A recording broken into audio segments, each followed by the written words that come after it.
Hello guys, कैसे हम सभी लोग। Welcome back to our channel. तो आज हम न्यू एनसीईआरटी का chapter 5 morphology of flowering plant start करेंगे। अगर आपने हमें अभी तक सब्सक्राइब नहीं करा है तो सब्सक्राइब कर लीजिए और वीडियो देखने के लिए और ऑल पे बेल आइकन ज़रूर क्लिक करिए। तो चलिए स्टार्ट करते हैं। Chapter 5 morphology of flowering plant. The wide range in structure of higher plant will never fail to fascinate us. जो हमारी अर्थ पे अलग अलग हायर प्लांट के बहुत ज़्यादा वाइड रेंज में प्रेजेंट होते हैं। Even though the angiosperm show such a large diversity in external structure और मॉर्फोलॉजी। और जो एंजियोस्पर्म प्लांट है वो बहुत ज़्यादा वाइड रेंज में अलग अलग डाइवर्सिटी में प्रेजेंट होता है। हम उसका एक्सटर्नल स्ट्रक्चर और मॉर्फोलॉजी भी देख सकते हैं। They are all characterized by presence of root, stem, leaves, flower and fruit। और एंजियोस्पर्म में हम क्या क्या देख सकते हैं, किससे वो कैरेक्टराइज हो सकता है। रूट से हो सकता है, स्टेम से हो सकता है, लीव से हो सकता है, फ्लावर से हो सकता है और फ्रूट से हो सकता है। इन चैप्टर 2 और 3 हमने 2 और 3 में चैप्टर में क्या देखा था। We talk about classification of base plant based on morphological and other characteristics.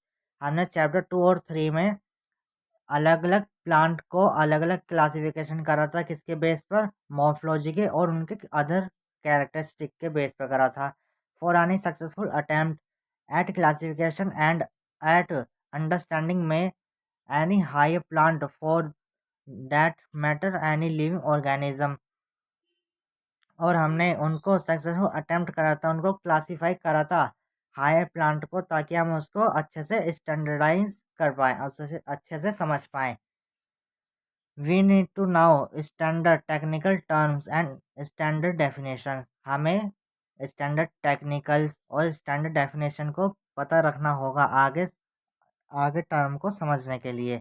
We also need also know about the possible variation in different plants. हमें इसकी ये भी याद रखना होगा कि अलग अलग प्लांट के अलग अलग वेरिएशन क्या होते हैं। हमें इसकी भी ज़रूरत पड़ेगी। Found as adaptation of plant to higher environment, that is adaptation of variation habitats for protection, climbing, storage, etc। Plant का जो अडेप्शन है वो कौन कौन से हैं, प्लांट कहाँ कहाँ पे पाए जाते हैं, हैबिटेट उनका क्या होता है, उनकी क्लाइंबिंग प्रोटेक्शन क्या होती है, उनकी स्टोरेज क्या होती है। हम आगे इस चैप्टर में ये सारे चीज़ों के बारे में पढ़ेंगे। If you pull out and Weed, you will see that all of them have root, stem and leaves। हम अगर प्लांट को देखें तो हमें उसमें क्या क्या दिखाई देगा। रूट दिखाई देगा, स्टेम दिखाई देगा और लीव्स हमें दिखाई देंगी प्लांट के अंदर और ऊपर। They may be bringing flower and fruit. और वो क्या कैरी करते हैं, फ्लावर को कैरी करते हैं और फ्रूट को कैरी करते हैं। The underground part of the flowering plant is the root system. और जो अंडरग्राउंड होता है प्लांट का पार्ट, वो क्या होता है, रूट सिस्टम होता है वो। While the portion of above the ground from the root system. और जो ग्राउंड के ऊपर जो पार्ट होता है उसे क्या कहते हैं, शूट सिस्टम कहते हैं। हमारा नेक्स्ट टॉपिक है root. The root in majority of dicotyledonous plants. जो डाइकोटिलेडोनस प्लांट वो होते हैं जिन प्लांट की सीड में 2 लेयर्स होती है। The diet elongated of the radical leads into to the formation of primary roots। जो डाइकोटिलेडोनस प्लांट के जो सीड होता है उसमें वो 2 लेयर से मिलकर बना होता है, रेडिकल और एम्ब्रायोनल से मिलकर बना होता है। जो रेडिकल है वो तो बन जाती है रूट सिस्टम, और जो एम्ब्रायोनल होता है वो बन जाता है शूट सिस्टम, जो कि ऊपर की तरफ ग्रोथ करता है। और जो रूट सिस्टम रहती है वो नीचे की तरफ ग्रोथ करता है। रूट सिस्टम में डाइकोटिलेडोनस प्लांट के रूट सिस्टम में सिर्फ एक प्राइमरी रूट प्रेजेंट होती है, which grow inside the soil, जो कि सोइल के अंदर ग्रोथ करती है। लेकिन प्राइमरी रूट जो रहती है उसकी वो छोटी सी रहती है, वो ज़्यादा बड़ी नहीं होती, वो छोटी सी रहती है। इट बेयर लेटर रूट्स और several order that are referred to secondary tertiary root ejecta roots. लेकिन भले ही वो प्राइमरी रूट्स छोटी हो, लेकिन उसके आसपास सेकेंडरी टर्सरी रूट्स भी आ जाती है, मतलब उसकी ब्रांचेस निकल जाती है।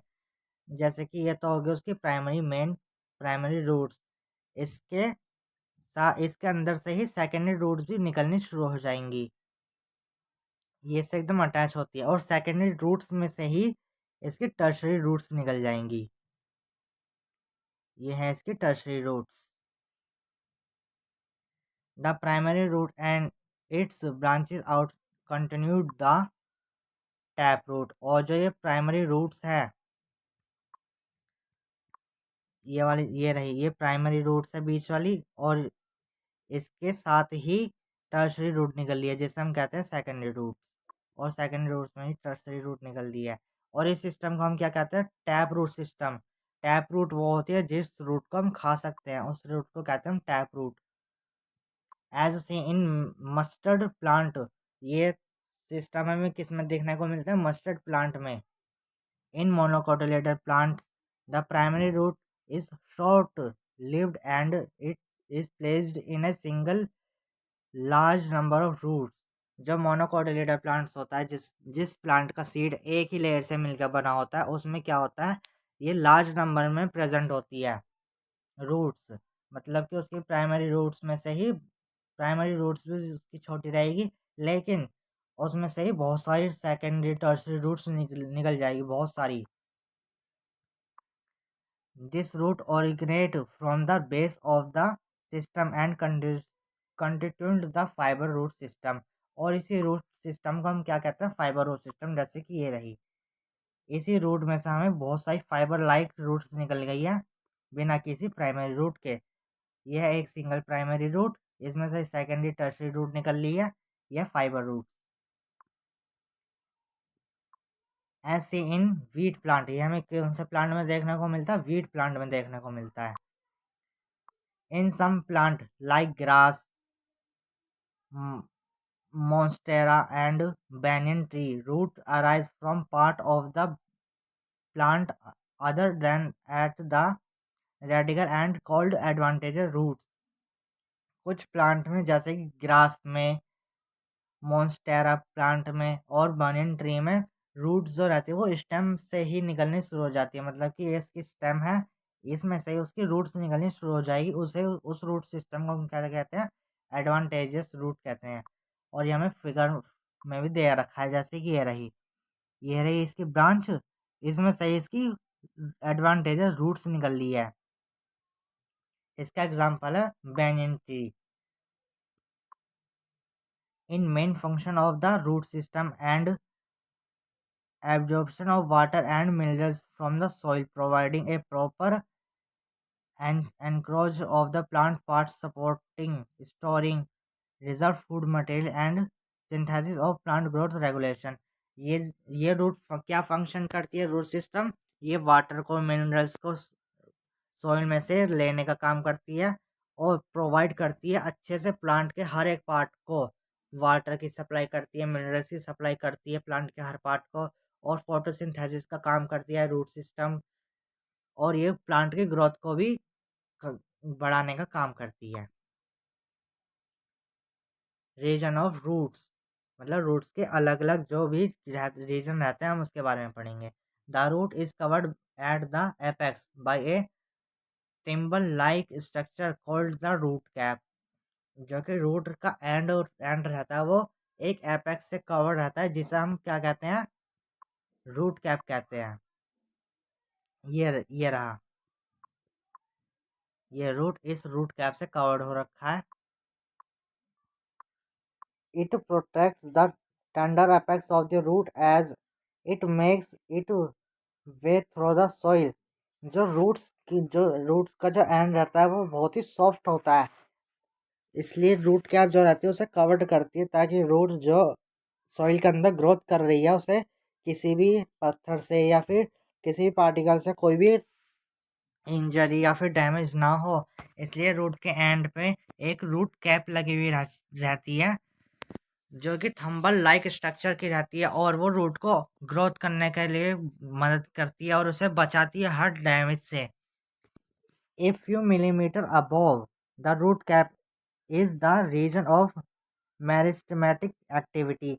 और जो रूट के ऊपर प्रेजेंट होता है मेरिस्टेमेटिक एक्टिविटी रीजन, वो उसमें क्या होता है, जो सेल रहती है ना वो डेवलप होती है, मतलब कि डिवाइड होती रहती है सेल एक दूसरे से।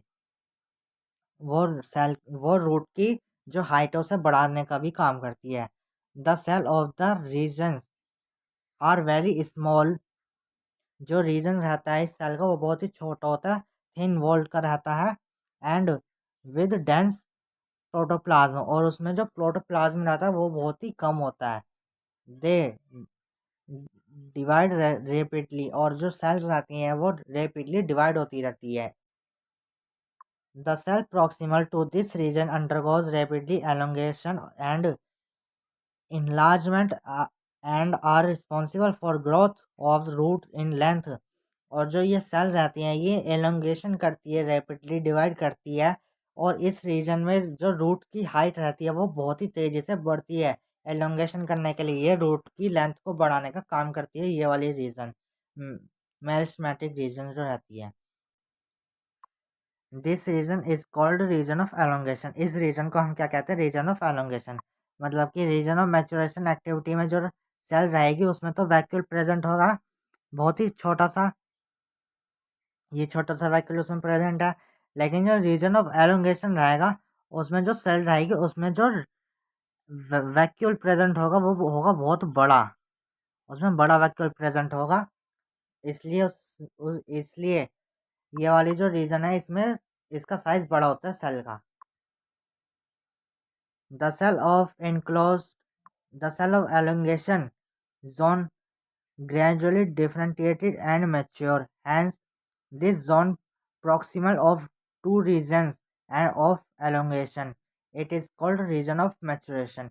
और इसलिए ये जो सेल एलोंगेट हो रही है अलग अलग जोन में अलग अलग मैच्योर हो रही है सेल, इसको हम क्या कहेंगे, रीजन ऑफ मैचुरेशन कहेंगे, क्योंकि इसमें जो सेल है वो मैच्योर हो रही हैं, बड़ी हो रही हैं।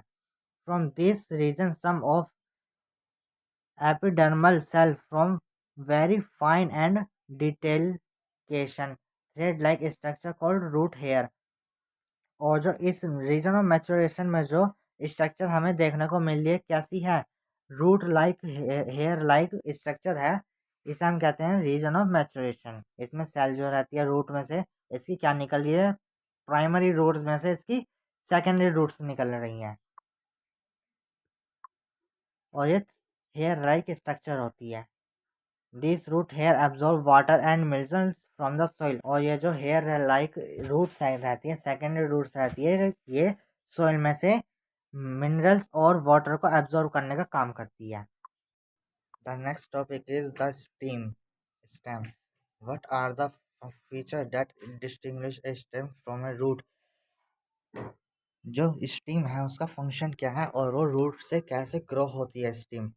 The stem is the ascending part of the axis bearing branch leaf flower and fruit। जो स्टेम है वो ascending apex होती है जो कि बेयरिंग करती है, जो कि कैरी करती है ब्रांच को, लीव्स को, फ्लावर को और फ्रूट्स को। It develop from the plumule of the embryo of a germinating seeds. और ये जो germinating सीड्स को भी एम्ब्रो से डेवलप करती है। The stem bear node and internodes. जो स्टेम रहती है वो नोड और इंटरनोड को भी बेयर करती है, उनको भी कैरी करती है। The region of the stem where leave are borne are called nodes. जो स्टेम की रीजन होती है उसमें से अगर कोई लीव निकले तो उस चीज़ को, उस पार्ट को हम क्या कहेंगे, नोड्स कहते हैं। Why internode are the portion between two nodes. और जो दो नोड के बीच का जो पोर्शन होता है उसे हम क्या कहेंगे, इंटरनोड कहते हैं। The stem bear buds. जो स्टेम आती है वो बूट्स को भी कैरी करती है। विच मैनी बी टर्मिनल और axillaries. Stem are generally green when young, after later often become woody and dark brown। और जो वुड जो स्टेम रहती है, अगर कोई प्लांट छोटा है तो उसकी स्टेम जो रहेगी वो ग्रीन कलर की रहेगी। अगर कोई प्लांट बड़ा हो गया, ट्री बन गया, तो जो उसकी स्टेम रहेगी वो वुड में कन्वर्ट हो जाएगी और उसका कलर डार्क ब्राउन हो जाएगा। The main function of stem is spreading out branches bearing flower leaves and fruit. जो मेन फंक्शन है स्टेम का वो क्या है? ब्रांचेस को बेयरिंग करना, लीव्स, फ्लावर एंड फ्रूट को बेयरिंग करना। It conduct water, minerals and photosynthesis, और ये कंडक्ट करते हैं वाटर को, मिनरल्स को और फोटोसिंथेसिस करने का काम करते हैं। Some stem perform the function of storage food, support, protection of vegetative propagation. और कुछ स्टेम फंक्शन को भी परफॉर्म करते हैं, जैसे कि फूड का स्टोरेज करने का, सपोर्ट करने का, प्रोटेक्शन करने का और वेजिटेटिव प्रोपोगेशन करने का भी काम करते हैं कुछ स्टेम। नेक्स्ट है the leaf. The leaf is laterally generally flattened structure borne on the stem. जो लीफ रहती है वो जनरली फ्लैटेड स्ट्रक्चर की रहती है और स्टेम में ही बोर्न होती है, स्टेम से ही स्टार्ट होती है। It develops at the nodes and bear a bud in the axil, और ये नोट को डेवलप कर देती है और बियर्ड्स में प्रेजेंट होती है leaves. The axillary bud later develop into a branches, और जो लेटरली एक्सिलरी वुड्स होती है वो ब्रांचेस में डेवलप हो जाती है। Leaves originate from a shoot apical merisms and are arranged in apollodical order। जो लीफ रहती है वो जन जो लीफ रहती है वो सारी किस्में से ग्रो होती है, शूट सिस्टम में से ग्रो होती है, और वो कैसे अरेंज रहती है? एपिलोपिटल ऑर्डर में अरेंज रहती है। They are the most important vegetative organ for photosynthesis, और जो लीफ रहती है वो फोटोसिंथेसिस करने के लिए बहुत ज़्यादा ही इंपॉर्टेंट वेजिटेटिव ऑर्गन होता है। ए typical leaf consist of 3 main part, और जो टिपिकल लीफ होती है वो 3 मेन पार्ट से मिलकर बनी होती है। लीफ बेस, पेटोइल और लेमुला।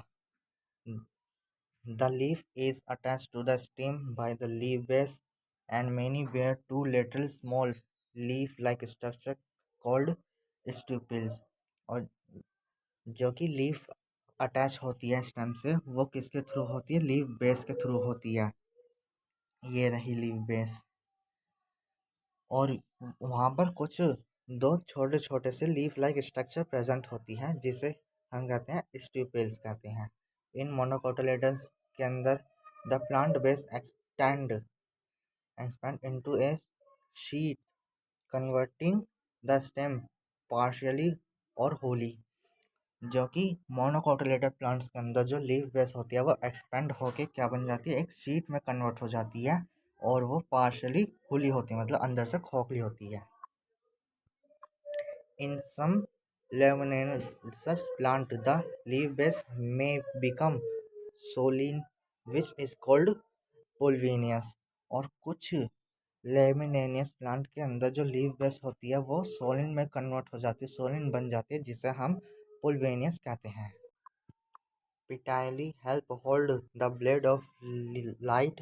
जो कि पिटाइली होता है वो लाइट को होल्ड करने का काम करता है। Long thin flexible petioles allow leaf blade to flutter wind, thereby cooling the leaf and bearing fresh air to leaf surface।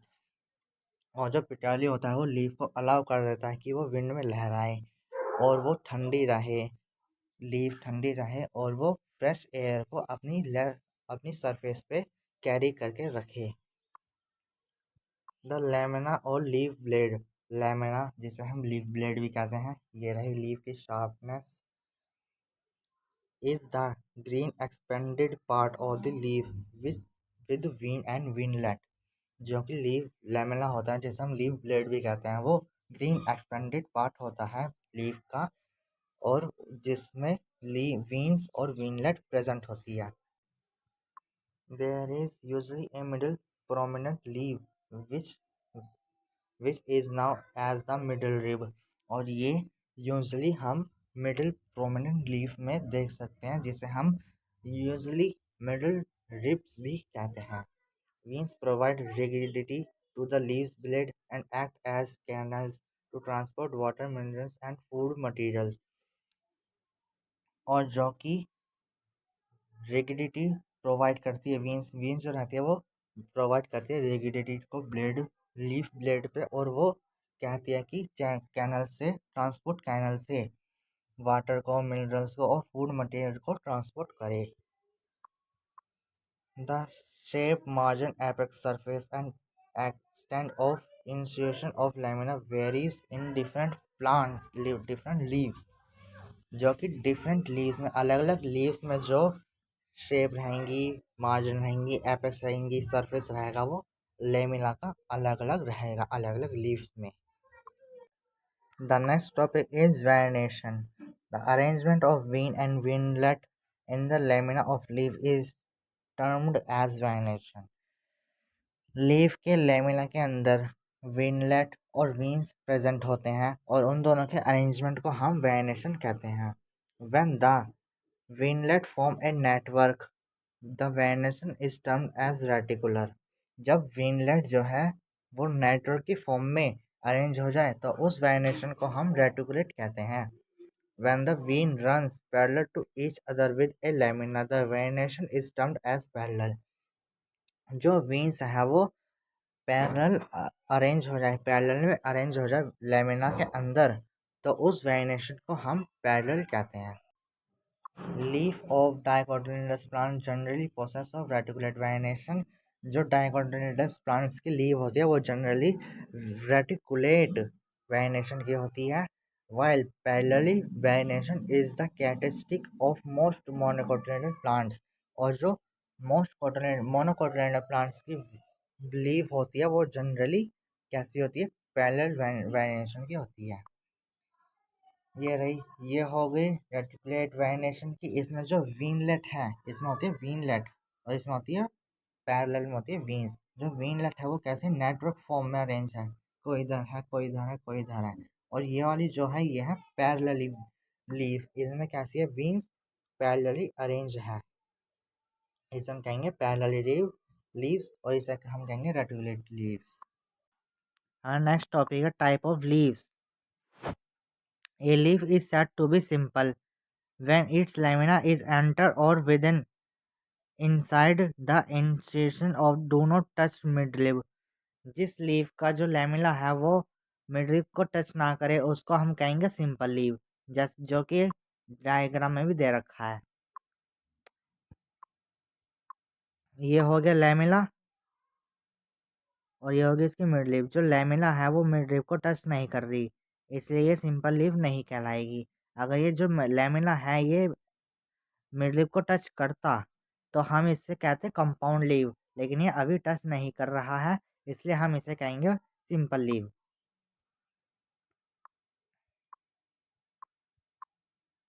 When the incision of lamella reach up to midrib breaking into a number of leaflet, the leaf is called compound। जब जिस leaf का जो lamella है वो middle leaf से touch हो जाए और वो एक लीफ से मैनी नंबर ऑफ लीफलेट में कन्वर्ट कर दे उसे हम कहेंगे कंपाउंड लीफ। जिसके एग्जांपल ये रहे नीम और सिल्क कॉटन, इन दोनों ये जो हैं ये दोनों कंपाउंड लीफ कहलाएंगे। A bud is present in axil or of petiole in both simple and compound leaf। जो petiole है वो सिंपल और कंपाउंड लीफ में प्रेजेंट होगा। बुड्स जो कि बुड्स है वो पेट्यूल के थ्रू सिंपल और कंपाउंड लीफ में प्रेजेंट होगा, जैसे कि ये इसके पेट्यूल और इसकी लास्ट में जो है यहाँ पर इसका ये बुड्स प्रेजेंट होगा। ऐसे ही इस वाली कंपाउंड लीफ में ये है इसके पेट्यूल और लास्ट में इस बुड प्रेजेंट होगा। सिंपल कंपाउंड लीफ में दोनों में प्रेजेंट होता है, बट नॉट इन एक्सिल और लीफलेट और कंपाउंड लीफ। लेकिन जो एक्सिल है कंपाउंड लीफ का वो प्रेजेंट नहीं होगा। The compound leaf many be two types. जो कंपाउंड लीफ है वो दो टाइप की होती है। In a pinnately compound leaf a number of leaflets are present in a common axis, the rashes, which represent a midrib of the leaf as in neem। जो कि पाइनेटली compound leaf है वो उसका एग्जाम्पल क्या है, नीम है। उसका एग्जाम्पल है नीम।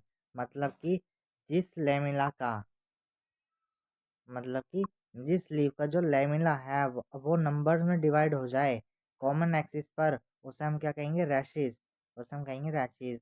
और इसका जो एग्जाम्पल है वो है नीम।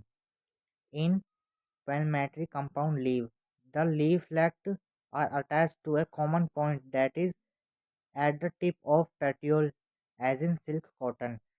जब लीफलेट अटैच होता है कॉमन पॉइंट से, जैसे कि पेट्रियोल का टिप, और उसका एग्जांपल है सिल्क कॉटन। जैसे कि ये रहा, ये है सिल्क कॉटन, ये है अगेंस्ट पेट्रियोल, ये है उसकी टॉप टिप, और इससे बहुत सारी लीफ जो है वो कनेक्ट है। तो ये है इसकी एग्जांपल। ये एक पेट्रियोल है, यहाँ से अलग अलग नंबर पे प्रेजेंट है, ये है नीम का।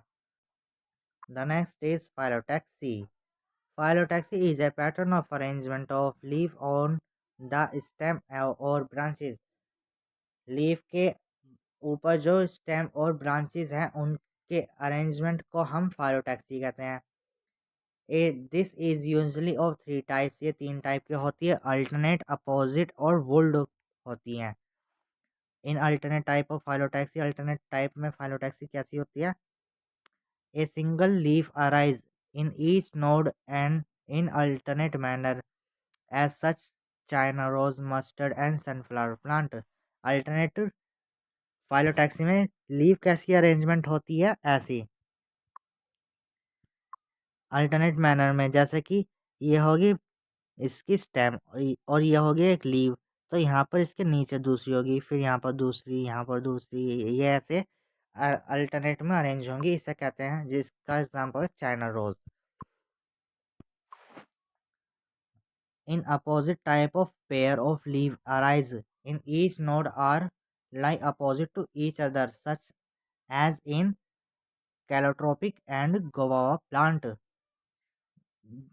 अपोजिट टाइप ऑफ फाइलोटैक्सी में कैसी लीफ होंगी? अपोजिट टाइप में होंगी, जैसे कि गवावा प्लांट, ये रही, जैसे कि ये है इसकी स्टेम, यहाँ पर लीफ होगी एक, एक इसके अपोजिट में होगी, एक यहाँ पर होगी, तो एक अपोजिट में होगी, ये ऐसे अपोजिट में होंगी, या आमने सामने लीफ होंगी, उसे हम कहते हैं opposite type of phyllotaxy. If more than two leaves arise at a node from a whorled, it is called whorled, as in Alstonia. अब एक ही नोड पर बहुत सारी लीफ अरेंज हो, उसे हम कहेंगे वुल्ड। इसका एग्जांपल है एलिस्टोनिया। जैसे कि यह एक नोड, यहाँ पर ही बहुत सारी लीफ अरेंजमेंट है, इसे हम कहेंगे वुल्ड फाइलोटैक्सी, जिसका एग्जांपल है Alstonia. The next is the influence. A flower is modified shoot. जो फ्लावर रहता है वो मॉडिफाइड शूट का रहता है, where in the shoot apical meristem change into floral meristem. जो शूट सिस्टम है एपिकल मैरिज्म का, वो किस में चेंज होता है? फ्लोरल मैरिज्म में चेंज होता है। Internode do not elongate and the axis get condense. जो इंटरनोड होता है वो ज़्यादा बड़ा नहीं होता, मतलब कि ये जो इन्फ्लुएंसिस प्लांट होता है, इन्फ्लुएंसिस टाइप का प्लांट होता है, उसमें जो इंटरनोड होता है वो ज़्यादा बड़े बड़े नहीं होते, वो छोटे से रह जाते हैं। The apex produce different kind of floral appendages laterally at successive node inside of leaves. जो कि एपेक्स होता है वो प्रोड्यूस क्या करता है? डिफरेंट काइंड ऑफ फ्लोरल अपेंडेट्स को प्रोड्यूस करता है। अपेंडेट्स का मतलब होता है अलग अलग टाइप, अलग अलग प्लांट के टाइप्स, जिसमें कि नोड होता है और लीफ प्रेजेंट होती है। When A shoot tip transform into a flower, जो कि शॉर्ट टिप होती है वो किस में कन्वर्ट हो जाती है? फ्लावर में चेंज हो जाती है। मतलब कि इसमें इंटरनोड छोटा सा ही है और इसमें एक शॉर्ट टिप भी है, और उसमें क्या कन्वर्ट हो जाती है? फ्लावर हो जाती है, और वो फ्लावर एक दूसरे से कनेक्ट रहते हैं। इट इज़ ऑलवेज सोलेटिव, वो एक दूसरे से कनेक्ट रहते हैं। The arrangement of flower on the floral axis is termed as inflorescence. जो फ्लावर रहते हैं वो फ्लोरल एक्सिस पे टर्म्ड रहते हैं, उसको हम क्या कहते हैं? इन्फ्लुएंसिस कहते हैं। Depending on whether the apex get develop into flower और कंटिन्यूसली टू ग्रो। जो इन्फ्लुएंसिस रहता है वो वेदर पे डिपेंडेंट करता है, और जो उसकी एक्सिस एपेक्स होती है वो डेवलप हो जाती है फ्लावर से और फ्लावर कंटिन्यूसली ग्रो होता रहता है।